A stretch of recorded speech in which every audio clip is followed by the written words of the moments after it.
Alam po ninyo, ang tunay na pagbabago, maging ang pag-unlad, pag-improve ng buhay natin, ng relasyong mga iniingatan natin, maging ng negosyo, maging ng trabaho. Madalas, ang breakthrough, ang improvement, ang road to fulfillment ay nagsisimula sa mapagkumbabang statement na nagkamali ako.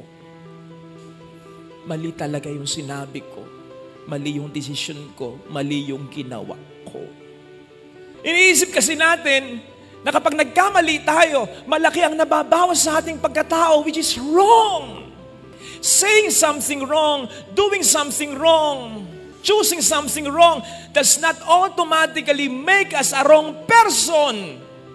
Mas malaki at mas maraming mawawala sa iyo kapag pinantindigan mo ang pagkakamali mo.